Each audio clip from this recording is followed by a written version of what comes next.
គម្រោងទំនប់វារីអគ្គិសនីសេសានក្រោម2ដែលជាគម្រោងវិនិយោគដ៏ធំមួយរបស់ចិននៅបន្តស្ថិតក្នុងភាពចម្រូងចម្រាសជាមួយសហគមន៍រងផលប៉ះពាល់បើទោះជាការសាងសង់ជិតចប់រួចរាល់ក្រុងនឹងដំណើរការនៅក្នុងឆ្នាំ2017ក៏ដោយពលរដ្ឋនៅក្នុងសហគមន៍ដែលរងផលប៉ះពាល់បានលើកឡើងពីបញ្ហាជាច្រើនដែលគំរាមកំហែងជីវភាពរស់នៅនិងបរិស្ថានក្រោយពីគម្រោងវិនិយោគខ្នាតធំមួយនេះផ្ដើមមានវត្តមាននៅក្នុងសហគមន៍របស់ពួកគេសូមលោកអ្នកនាងទស្សនាសេចក្តីរាយការណ៍របស់កញ្ញាជេងបញ្ជូអំពីរឿងនេះទំនប់វារីអគ្គិសនីសេសានក្រោម2ដែលមានថាមពល400មេហ្គាវ៉ាត់នឹងក្លាយជាទំនប់វារីអគ្គិសនីធំជាងគេបង្អស់នៅកម្ពុជាដែលជាផ្លែផ្កាលូតលាស់ចេញពីទំនាក់ទំនងដ៏ស្អិតរមួតរវាងកម្ពុជានិងចិនទំនប់នេះជាការវិនិយោគរួមគ្នាក្នុងទឹកប្រាក់$800 លានអាមេរិករវាងក្រុមហ៊ុនចិនឈ្មោះ Hydro Lanchang International Energy ដែលគ្រប់គ្រងដោយរដ្ឋាភិបាលចិនសហការជាមួយក្រុមហ៊ុន Royal Group របស់អ្នកអង្គការគិតមេងស្ថិតខ្មែរស្និទ្ធនឹងលោកហ៊ុនសែនរួមទាំងក្រុមហ៊ុនវៀតណាម EVN របស់រដ្ឋាភិបាលវៀតណាមការវិតម្លៃពីផលប៉ះពាល់លើបរិស្ថានរកឃើញថាការសាងសង់ទំនប់វារីអគ្គិសនីសេសានក្រោម2នេះនឹងគំរាមកំហែងយ៉ាងខ្លាំងដល់ប្រព័ន្ធជីវៈចម្រុះនិងជីវភាពប្រជាពលរដ្ឋរាប់សែននាក់នៅតាមដងទន្លេមេគង្គទាំងមូលការសិក្សាមួយនៅឆ្នាំ2012ដោយអ្នកជំនាញបរិស្ថានរកឃើញថាទំនប់នេះនឹងធ្វើឲ្យបរិមាណត្រីក្នុងអាងទន្លេមេគង្គទាំងមូលថយចុះជាង 9% ដែលនឹងធ្វើឲ្យផុតពូជត្រីជាង50ប្រភេទក្រៅពីប៉ះពាល់ដល់ធនធានធម្មជាតិពលរដ្ឋជិត 5,000 នាក់រស់នៅស្រុកសេសានក៏ត្រូវប្រឈមនឹងការបណ្តេញចេញពីភូមិឋានមកទល់ពេលនេះពលរដ្ឋជាង 70% ទៅហើយបានយល់ព្រមទទួលយកសំណងទៅតាំងទីលំនៅលើដីថ្មីដែលក្រុមហ៊ុនសាងសង់ទំនប់បានរៀបចំតាមគោលនយោបាយទូទាត់សំណងរបស់រដ្ឋាភិបាលប៉ុន្តែជីវភាពនៅដីថ្មីមិនប្រសើរដោយដែលខាងក្រុមហ៊ុននិងរដ្ឋាភិបាលធ្លាប់បានប្រាប់ទៅអ្នកភូមិនោះឡើយពួកគេកំពុងប្រឈមនឹងបញ្ហាកង្វះទឹកស្អាតភាពគ្មានការងារធ្វើដីស្រែចម្ការមិនអាចដាំដុះបាននិងមិនទទួលបានដំណោះស្រាយភ្លាមៗពីក្រុមហ៊ុននិងអាជ្ញាធរ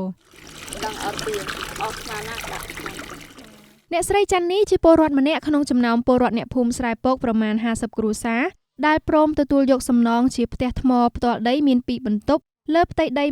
20x50ម៉ែត្រដីស្រែចម្ការ5ហិកតានិងលុយជាង$5,000លុយគេឲ្យ5,000ជាងចាយជិតអស់ហើយចេះទិញកស៊ីហើយអត់មានបានរកអីចូលផងនៅស្រែពកគ្រាន់បានថាលុយយើងវិលរហូតកូនរៀនខ្លះហើយកូនក៏រៀនប្រឡងជាប់ទៀត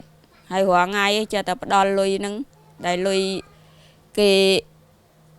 ឲ្យថ្លៃដំណាំ5,000ជាងទិញកស៊ីខ្លះមកហូបខ្លះតាំងពីផ្លាស់មករស់នៅតំបន់ថ្មីនេះកាលពីខែសីហាឆ្នាំ2015គ្រួសារអ្នកស្រីនៅតែមិនអាចធ្វើចំការលើដីស្រែ5ហិកតានោះបាននៅឡើយព្រោះក្រុមហ៊ុនមិនទាន់យកគ្រឿងយន្តមកភ្ជួរឲ្យតាមការសន្យាក្រៅពីពុំមានមុខរបរទឹកមិនស្អាតគឺជាបញ្ហាចម្បងមួយទៀតដែលអ្នកស្រីច័ន្ទនីបានលើកឡើងចឹងអ៊ំដាំបាយដាំអីប្រើទឹកនឹងទាំងអស់អ៊ំមកកាលមុនដាំបាយប្រើទឹកហ្នឹងប៉ុន្តែដល់ឥឡូវហ្នឹងប្រើអត់បានទេដាំបាយជាតិកបោចាមើលទឹកជាតិកបោអ៊ំមានប្រាប់ទៅអាជ្ញាធរទេថាទឹកប្រើអត់កើតអីទេមានប្រាប់គេចឹងប្រាប់គេដែរពេលអានេះឃើញគេចុះដើរសពមើលទឹកហ្នឹងដែរហើយគេថាមិនទេអត់ដឹងគេអត់ជួបពួកខ្ញុំផងវិញដើរតែគ្នាគេទៅចតឡានទៅគេសពមើលទឹកហ្នឹងទៅដងណាចេញដងណាមិនចេញអ្នកស្រីប្រាប់ថាពលរដ្ឋជាច្រើនក្នុងភូមិត្រូវបង្ខំចិត្តទិញទឹកពីឈ្មួញដែលបូមពីអូយកមកលក់ក្នុងតម្លៃ10,000រៀលក្នុង1ម៉ែត្រគីបទឹកហ្នឹងវាធំឃើញឡើងខ្មៅទឹកទិញគេជាតិទឹកស្លឹកឈើគេបូមទឹកហ្នឹងយកមកលក់ឲ្យពួកខ្ញុំថប់អាហ្នឹងអីហ្នឹងលោកកែវណ្ណៈជាពលរដ្ឋមួយរូបទៀតមកពីភូមិស្រែពកហើយកំពុងជួបបញ្ហាដូចអ្នកស្រីច័ន្ទនីនិងពលរដ្ឋដទៃទៀតដែរលោកវណ្ណៈមានប្រសាសន៍ថាក្រុមហ៊ុនមិនមកជួដីស្រែ5ហិកតាឲ្យគ្រួសារលោកបានដាំដុះទេបើទោះជាលោកនិងអ្នកភូមិដទៃទៀតបានតាក់ទងទៅក្រុមហ៊ុនជាច្រើនដងក៏ដោយអត់ធ្វើតាមគ្រប់សន្យាមកហ្នឹងដោយពួកខ្ញុំទឿនរហូតដល់អញ្ចឹងទៅអត់មានណាឃើញមកអូទឿនច្រើនដងអត់មាននេះ3 4 5ដងអត់តាន់ឃើញមានណាមកឲ្យពើមួយសោះមកដល់ឆ្នាំនេះអត់ទៀតដឹងរកអីទេម បានពឹងលក់ដូរតិចតួចហ្នឹងអូយ៉ាប់មែនតើ យើងបានចុះទៅនឹងយើងឃើញបញ្ហាមួយចំនួនហើយយើង មេឃុំក្បាលរមាសលោកវឿនសម្បត្តិថ្លែងការពីខ្លួននិងក្រុមហ៊ុនអំពីបញ្ហាដែលអ្នកភូមិបានលើកឡើង ប្រជាពលរដ្ឋវាតែងតែចឹងហើយមិនមែនថាយើង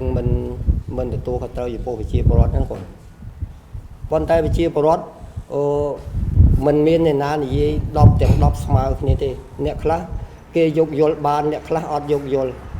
អញ្ចឹងចេះតែនិយាយបានណាបាននេះទៅប៉ុន្តែយើងយកទាំងអស់ព័ត៌មានមិនថាយើងមិនយកទេព័ត៌មានណាដែលល្អយើងយកមកទៅអាស្រ័យជូនគាត់ព័ត៌មានណាដែលហាក់បីដូចជាមិនត្រឹមត្រូវក៏យើងមិនចាប់អារម្មណ៍ប្រមាណទេ មេឃុំរូបនេះទទួលស្គាល់ថាទឹកអណ្ដូងមានបញ្ហាប៉ុន្តែលោកមិនអាចបញ្ជាក់ពីពេលវេលាច្បាស់លាស់ថានឹងអាចផ្ដល់ដំណោះស្រាយបាននៅពេលណានោះទេ ទទួលស្គាល់ក៏បោមែនអណ្ដូងទឹកនឹងប៉ុន្តែគេមិនអោយប្រជាពលរដ្ឋគាត់ប្រើអញ្ចឹងទេគេនឹងធ្វើការដោះដូរប្រែប្រួលឬការជីកស្រះជូនគាត់វិញព្រោះ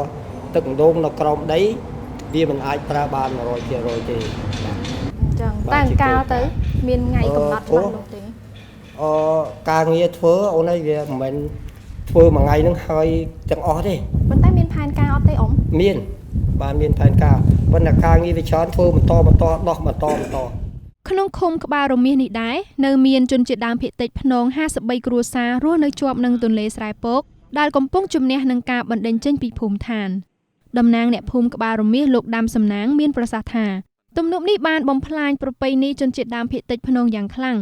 លោកថាអ្វីដែលសហគមន៍ជនជាតិដើមភាគតិចភ្នងភូមិក្បាលរមាសត្រូវការគឺជីវភាពរស់នៅតាមបែបប្រពៃណីអាស្រ័យផលពីធនធានធម្មជាតិមិនមែនអគ្គិសនីតម្លៃថោកឡើយ ទោះបីថោកតម្លៃប៉ុណ្ណាក៏ដោយគាត់គិតពីផលប្រយោជន៍ការរស់នៅតាមដងទន្លេជីវៈចម្រុះมันអាចផលិតវិញបានទេព្រោះថាវានឹងបាត់ជារៀងរហូតដល់កាលណាផលិតអគ្គិសនីនឹងឡើង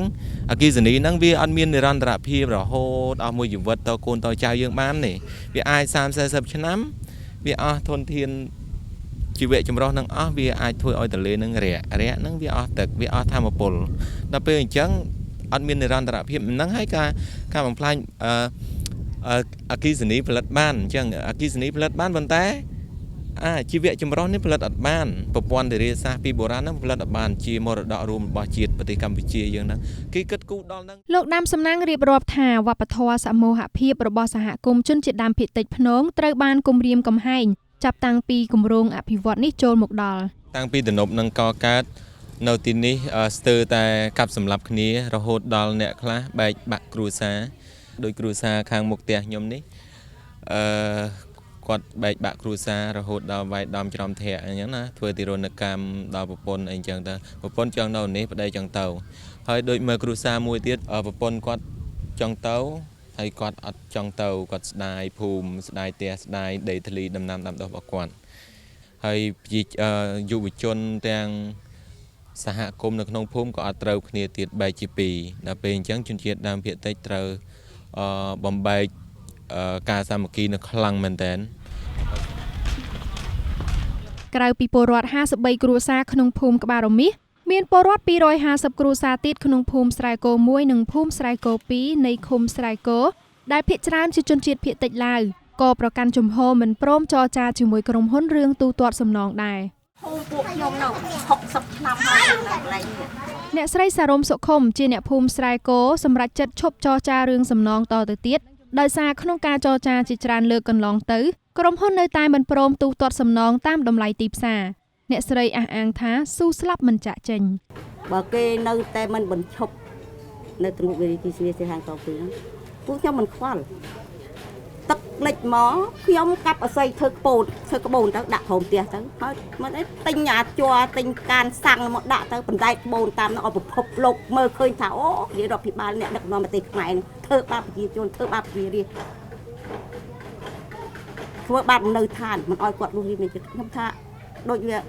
ល្អមួយយ៉ាងខ្ញុំសង្ឃឹមថាចឹង អ្នកស្រីបន្តថាសប្តាហ៍ថ្ងៃគ្រួសារអ្នកស្រីអាចរស់នៅបានដោយមិនចាំបាច់រំពឹងលើអគ្គិសនីផលិតពីទំនប់សេសានក្រោម2នោះឡើយបើទោះជាទំនប់នោះអាចនឹងធ្វើឲ្យតម្លៃអគ្គិសនីចុះថោកក៏ដោយ ខ្វះអគ្គិសនីខ្ញុំក៏ប្រើសូឡាណាទិញសូឡាប្រើរាល់ថ្ងៃមិនចាំបាច់អគ្គិសនីអីព្រោះមានតែគេបច្ចេកទេសផ្សេងមានឲ្យយើងប្រើមិនចាំបាច់បិទតលេក៏មានអគ្គិសនីប្រើដែរ គេផ្សព្វផ្សាយតាមជក់ផ្សាយទូខ្ញុំទិញមកប្រើទៅប៉ុន្តែគុណភាពគេក៏ល្អដែរខ្ញុំប្រើបាត់4 5 6ខែខ្លះក៏ជិត10ឆ្នាំហើយគេប្រើ ចុះឧទាហរណ៍គេថាសាងសង់ទំនប់វារីអគ្គិសនីនឹងទៅដើម្បីឲ្យអគ្គិសនីវាមានតម្លៃថោកឲ្យអ៊ំប្រើបានស្រួល តរលុយមកពីណាដើម្បីនឹងបង់ថ្លៃអគ្គិសនីមកប្រើហ្នឹងគឺវាគ្មាន រដ្ឋាភិបាលរំពឹងថាពេលទំនប់នេះចាប់ផ្ដើមផលិតអគ្គិសនីបានកម្ពុជានឹងរកប្រាក់ចំណូលបានជិត$30 លានក្នុងមួយឆ្នាំពីការបង់ពន្ធប៉ុន្តែក្រោមកិច្ចសន្យារយៈពេល40ឆ្នាំរវាងរដ្ឋាភិបាលនិងក្រុមហ៊ុននឹងលក់អគ្គិសនីផលិតបានមកឲ្យអគ្គិសនីកម្ពុជាព្រមទាំងនាំចេញទៅប្រទេសវៀតណាមដោយគិតថាទំនប់វារីអគ្គិសនីនឹងធ្វើឲ្យសេដ្ឋកិច្ចកម្ពុជារីកចម្រើនមេឃុំស្រែគោលោកសៀកមេគង្គជំរុញឲ្យអ្នកភូមិដែលនៅតែមិនព្រមចរចាជាមួយក្រុមហ៊ុននោះកែប្រែជំហរឈប់ក្រាញននៀលដោយចាត់ទុកថាវាជាការលះបង់ជូនជាតិ គាត់ចេះតែគិតថាវាអាយុជីវិតដែលតាមដងទន្លេហូរហែធ្វើមកឲ្យទឹកហូរតាមធម្មជាតិពីមុនមកធម្មតាយើងទៅមើលគិតពីខាងស្កលលោកទៅគាត់មិនតាន់មើល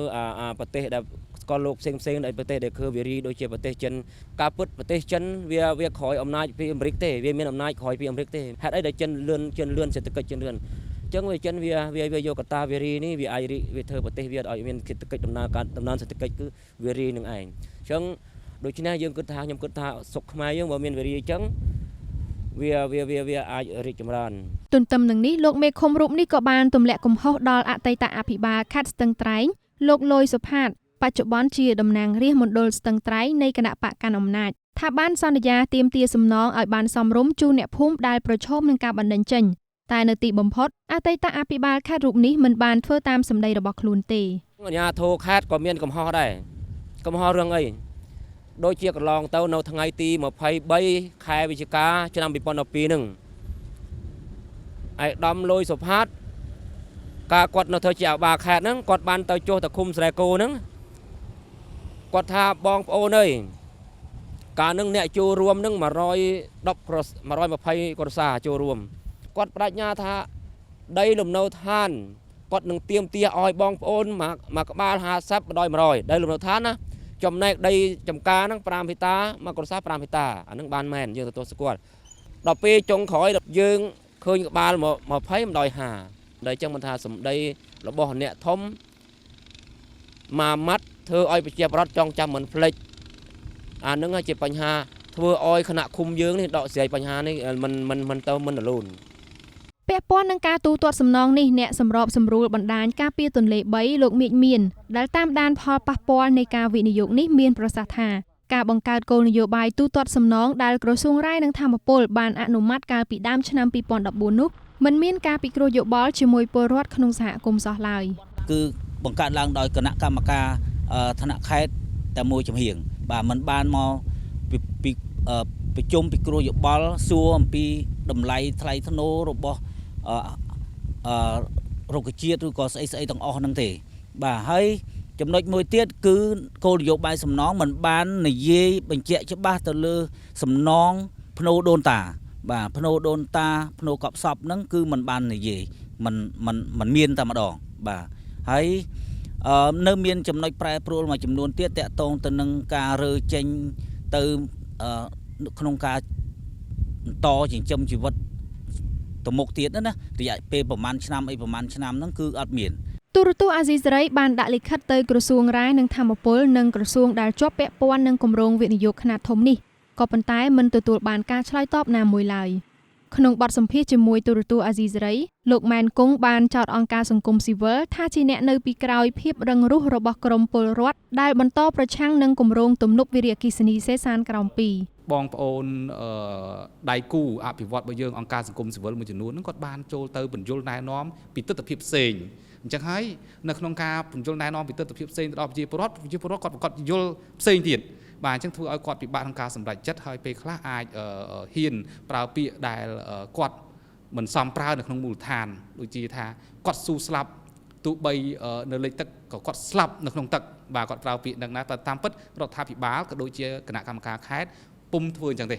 គណៈកម្មការខេត្តនឹងរកវិធានការដោះស្រាយទោះបីយ៉ាងណាគឺត្រូវតែឲ្យប្រជាពលរដ្ឋរស់នៅមិនរស់នៅជួបការលំបាកហើយមិនរស់នៅក្នុងទឹកមិនរស់នៅ ធ្វើក្បូននៅលើទឹកទេខំធ្វើយ៉ាងណាឲ្យគាត់ចេញទៅដោយរស់នៅដោយសុខដុមរមនា ភាពចម្រូងចម្រាសបែបនេះធ្លាប់កើតឡើងក្នុងគម្រោងវិនិយោគជាច្រើនកន្លងទៅដែលនៅទីបំផុតលំនៅឋានពលរដ្ឋដែលរឹងទទឹងមិនព្រមចាក់ចេញតែងតែត្រូវបានគ្រឿងចាក់ក្រុមហ៊ុនឬអាជ្ញាធរឈូសកំទេចចោលចំពោះករណីទំនប់វារីអគ្គិសនីសេសានក្រោម2នេះវិញអ្នកនាំពាក្យសាលាខេត្តស្ទឹងត្រែងលោកម៉ែនគង់អះអាងថាអាជ្ញាធរខេត្តនឹងមិនប្រើហិង្សាជាដាច់ខាតនិយាយជារួមគឺខេត្តមិនប្រើប្រាស់មធ្យោបាយជំលះដោយបង្ខំទៅលើប្រជាពលរដ្ឋទេបាទនេះជាមធ្យោបាយរបស់ខេត្តបាទយើងធ្លាប់ជួបករណីជំលះនេះតាំងពីជំនាន់ប្រល័យពូជសាសន៍ប៉ុលពតយើងធ្លាប់ជួបអញ្ចឹងយើងប្រកាសជាដឹងទាំងអស់គ្នាថាវាវេទនាប៉ុណ្ណាអញ្ចឹងយើងមិនធ្វើបែបនោះទេសម្រាប់ខេត្តស្ទឹងត្រែងកុំនិយាយពីខេត្តផ្សេងមកជាមួយខេត្តស្ទឹងត្រែងគឺគោលនយោបាយរបស់ខេត្តស្ទឹងត្រែងសូមបញ្ជាក់ប៉ុណ្ណឹងក្នុងវិស័យវារីអគ្គិសនីនៅកម្ពុជាទំនប់សេសានក្រោម2មិនមែនជាគម្រោងវិនិយោគខ្នាតធំតែមួយគត់ដែលមានភាពចម្រូងចម្រាសនោះទេគម្រោងវារីអគ្គិសនីធំទី1របស់ចិននៅកម្ពុជាគឺទំនប់កំចាយក្នុងខេត្តកំពតនិងគម្រោងមួយចំនួនទៀតក៏រងការរិះគន់ច្រើនពីអង្គការសង្គមស៊ីវិលអ្នកសិក្សាស្រាវជ្រាវនិងសហគមន៍រងផលប៉ះពាល់ដែរគម្រោងទាំងនោះត្រូវបានរិះគន់ថាធ្វើឡើងមិនមានតម្លាភាពមិនមានការវាយតម្លៃពីផលប៉ះពាល់ស្របតាមស្តង់ដារអន្តរជាតិនិងខ្វះការពិគ្រោះយោបល់ជាមួយពលរដ្ឋដែលរងផលប៉ះពាល់តាំងតែពីពេលចាប់ផ្ដើមទទួលបានអាជ្ញាប័ណ្ណពីរដ្ឋាភិបាលរហូតដល់ពេលអនុវត្តគម្រោងនាងខ្ញុំចេងមេងជូទូរទស្សន៍អាស៊ីសេរីរាយការណ៍ពីខេត្តស្ទឹងត្រែង